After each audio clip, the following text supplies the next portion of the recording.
It's an exciting day out here on the dock. I'm joined by our founder and CEO, Rick Johanneck. It took me all summer to get Rick out on the dock.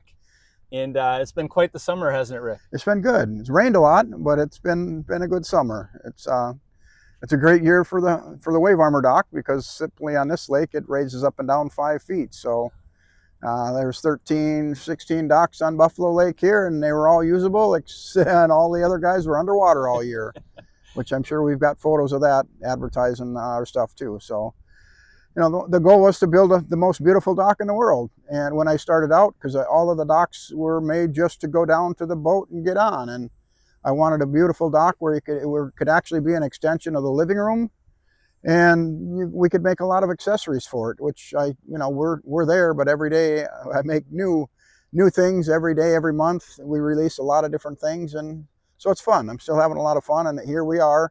Normally there's a fireplace out here, and we have a screen room, and we just spend time out here. You live on a lake, you want to spend time on the lake. So yeah, and we use that tagline quite a bit. I always end these sessions like, you live by the lake, but you live on the lake, right? And that's really what Wave Armor's dock really allows you to do, is really to live on the lake, right? And we spent a lot of time, we share stories about kind of how you use your dock and how I use my dock. And there's no right or wrong answer as far as how you use that dock, but it's just the ability to use it however you want as a user, right? And that's really what Wave Armor allows you to do, and your inspiration around all the products. But before we go too far in the product, Rick, let's talk a little bit about your knowledge and kind of what led you to rotomolding, and then secondarily why docks and kind of the space you're at. So I know the history, but others may not. I worked for my father for 20 years, as most of my friends know. I resigned and wanted to do something fun. We were in agriculture, and we weren't farmers, so it was really a boring industry for me. So I resigned and started something fun. My first product line was, as you know, and most people know, is the Otter brand, the ice fishing brand. I'm really fussy on manufacturing all of it, doing all of the design, all of the tooling in-house. We do all the design, all the tooling, all the molding, and of course most of all of the selling to set up the dealers and distributors for that. So that was my first product line, and I really went after we have 4 seasons in Minnesota, so I went after 4 product lines that we could stay busy all year round. Not, of course, thinking that they would all turn into full-time brands. That was unexpected, but now, of course, it's a great fortune, actually. It's very fortunate. I'm very fortunate that the brands have done what they've done, and Wave Armor, of course, is we always had the competition between the Otter and the Wave Armor, and of course, Wave Armor is going to crush it for the simple fact we're worldwide, and the ice is only 11 states, so we run it over, and it's fun. This is my pride and joy. I spend a lot of time out here with friends and family, and we're always coming up with new products. So it's enjoyable. There's a lot of napkin drawings done out on the dock, right? Yeah. And a lot of inspiration from using it. And I think that's a key piece for people to understand, is like, hey, we're not just a manufacturer, we're users first, right? We're manufacturers second, right? So we're out there using this product every day.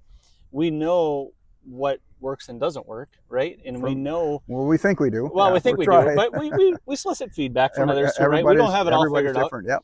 And being a private company, I think that's one of the key pieces, is like, you can pivot.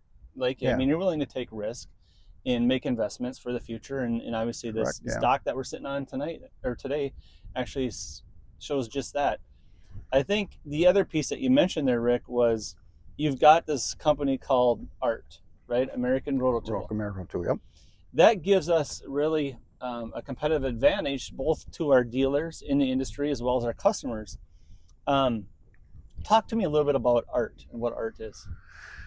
Well, we get into most of my competitors in all of the custom molding or any of the rotational molding. 90% of the tools still being done today are cast tools, and to make a change on them, if something malfunctions or doesn't work as it was anticipated, they can't change, or it takes a long time to change, and it's very expensive, it's time consuming. Me, on the other hand, I spend more. I have a tool shop. We do everything as CNC'd, so everything fits the way it's supposed to. The molds fit nice and tight. We run great product, and if I got a little flaw that I don't like, I can machine a new part and weld it in 24 to 36 hours. I can make a change, which, as you know, causes problems with our dealers. But if I feel it's the right thing to do, I do it, and so it's a great advantage, but it can be a little disadvantage for the simple fact I like to change things, and not so much to change go the wrong way, but sometimes you do. You make a change, and you always. My goal is to be I've always been a perfectionist, so I always want to improve it. I use it every day, and so I want to improve it. And I have a great team of guys behind me. If we all are agreeant that something, we need to fudge this or change this, it's done. and we don't always tell the sales team, so as you can account for that, but you find out later. But it's a full-time job. It's a full-time job to sustain a loop. It is, and it is a full-time job for sure. We've got a lot of new stuff that I'm working on all the time, behind the scenes and in front of the scenes. We're testing new stuff weekly, so it's fun, but it's challenging to keep up with me. I like to innovate, and I like to bring new products and excitement to the dock industry. And I tell people I make the most beautiful dock in the world. They're like, yeah, it's a dock. And I'm like, no, you go look at the website and you tell me it's a dock. Wow. It's truly what it is, and it makes summers more fun. So it does, without a doubt. I know we're spending a lot of time talking about dock today, right? And I ask everybody that's a guest, I said, hey, what is your favorite product, that we make? And I'll ask you the same question. And I know that they're all kind of your children, if you want to call it that. That changes by the minute, probably. But the base, I would have to say the base would be the dock. I mean, everything I do is for the dock. And so I would have to say it's definitely not my favorite, but it ends up being my favorite because everything I do builds off of it. So, whether it's a ladder, a garbage can, a cooler, everything, a port, everything attaches to it like it should. Nothing looks aftermarket with it. With the other brands that I compete against, they'll make something out of aluminum and try it and put a piece of aluminum in production. I'll spend the mold to make a nice molded product, and we have some really cool stuff coming out that's going to surprise a lot of people this next year. So you can already hear them setting expectations for me next year, right, on sales numbers. So we do, and I know the team's super excited too about some of the stuff that we have coming. And so again, those watching today, stay tuned. We are an innovative company. We don't apologize for innovation. We actually pride ourselves on it, right? For sure, as you can see, this gentleman beside me talk about his innovation. You've had a lot of different configured docks over the year. I try and change it every couple of years. Do you have a favorite dock? I actually love this layout right now, and Leah can put a photo in there. This works great. The boats are over here. I have a good sunrise. I have a good sunset. It's a little bit of an angle. All my ports are at an angle now, so this is my favorite setup. And you've had this one for a couple of years. I've had this one this will be the third year. My neighbor, they sold a house, my neighbor's house, and she come walking out on it. She's like, oh my God, I want this dock there. So I designed her up one, and she wants the same little patio that I have here. I'm gonna move this back a little bit and get room for all the fireplace and everything in here that I just didn't have the fireplace out here this summer for the fact it rained a lot. And I was down, I had some surgery, so I was put on my back for a few months of this summer, so I couldn't get around as good as I could. So I'm healing up slowly, but I'm healing up, and excited for next year. I'm always excited for next year. You are. That's one thing I say. Wait till next year. Wait till next year. That's a pretty I've been saying that for 30 years. I'm going to get a shirt that says wait till next year.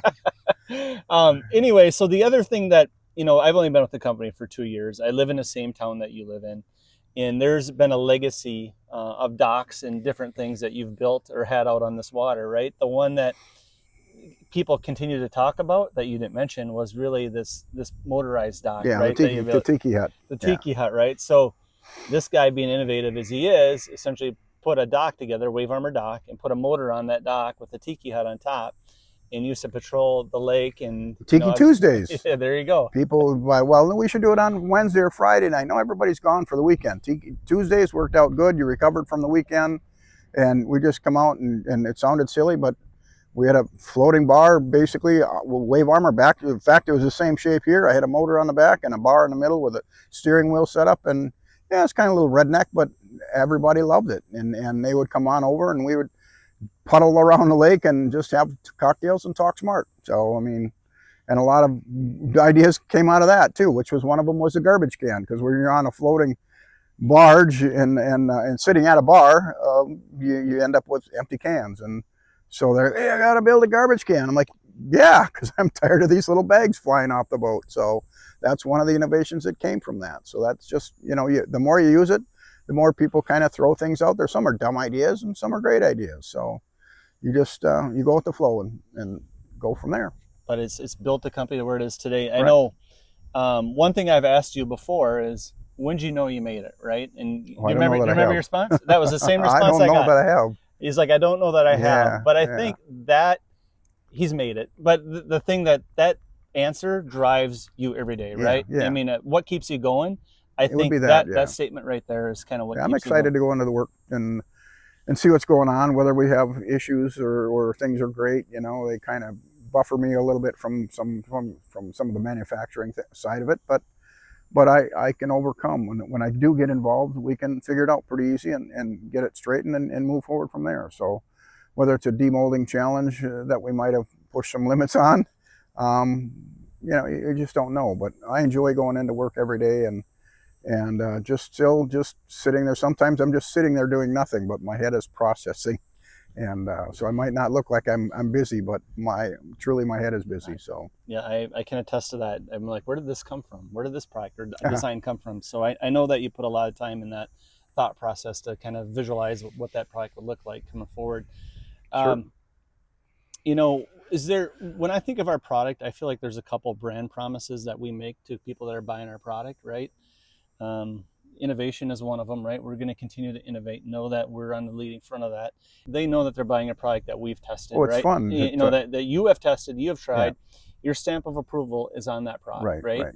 And that's And why my number is on the internet. well, So I wasn't going to say so that, well, but it is, and so if somebody's got an idea or complaint, or like we had, you know, I have people always reaching out to me. It's like, oh, I love the dock. You got to let us know when you got something new coming out, you know, and they build their dock. They start slow and they just keep adding on to it every year. And if we have a new product, they want to know about it. So yeah, and I think it which is goes, fun. and I think it goes to the point. Like we try to get it right. We may not always get it right, but our intent is to get it right. Yep, And you so much so that the culture is one that your personal phone number is yep, actually on our yep. website. That's confidence in the product, and that's simply what it is. And great customer service. A lot of people are putting their docks in, whether it's done by a dealer. If the dealer does it, he's doing it during the week. But the homeowner, you know, we're doing a lot of DIY, and the homeowner will put it in. Well, if they're missing a part or they got a question, I don't want them to have to wait till Monday. It's miserable. A lot of our R&D work is done on the weekends, and if we're missing something, it's tough. So I want them to be able to give me a call. If they're missing a bolt or a hardware packet, don't worry, put it together. It'll be fine for a week, you know, or 2 weeks. So that's why I have it on there. And if there's any issues, I take very few calls. So Your it's phone might good. get It's busier good. now because they have all Yeah, these ideas. I take calls as often as I can on the weekends, but it's just very few. It's just everybody's like, well, how do you do that? I literally, if it's once or twice on a weekend, that's a busy weekend. So But when you build a good product, it serves a point, and people like to enjoy what they have, and they're busy too. So yeah, and I think it speaks to the whole thing. Like we all live and breathe the brand, right? I would say that you've got a great team that you've assembled, especially on the sales and marketing mm, side. We live and breathe the brand. We're out there on the product just as not as much as you, but we're out there on the mm. product, Oh, you using the product. And I've been with a lot of companies, and typically the ones that sell it don't have it, right? You know what I mean? In this case, we're actually using the product. We're users first, salespeople second. And I can say that for a majority yeah. of the sales team for sure. That's where I get my inspiration. I just came out here the other night and laid on my new chair that I can't talk about for about 2 hours, and I'm like, this is good. I like it. And it was a cooler night, but it was great. I was missing my fireplace, so You know, I think one thing is, people probably ask, well, okay, well, what do you do in the winter months, right? For product and things. We do spend time in the southern climates too, right? And do some testing and some yes, some different parts in that place as well. We have aspirations to sure, have sure, additional manufacturing in the southern market, right? yep, yep.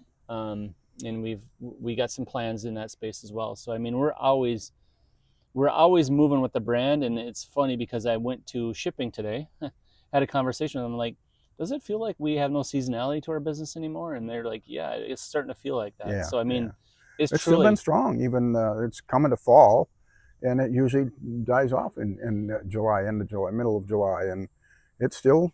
I still see. I still see good things going. I yeah, won't say how many truckloads or yeah, what, but I still see. I just smile. I'm like, there goes another one. So I'm very pleased, and that comes down to good product and a good sales team, and just people, happy customers. And when they tell their neighbor, that's what helps. that's a key It just piece. it's a key piece. When one has it, there's places that only have, we'll call it Tonka dock, and till their neighbors get some wave armor, that's going to change, and I set out to change that. So For sure. one of our better lakes is Lake Minnetonka, and there's we're starting to get a little traction there. So Yep. it's that's what keeps it fun. So Takes time for sure.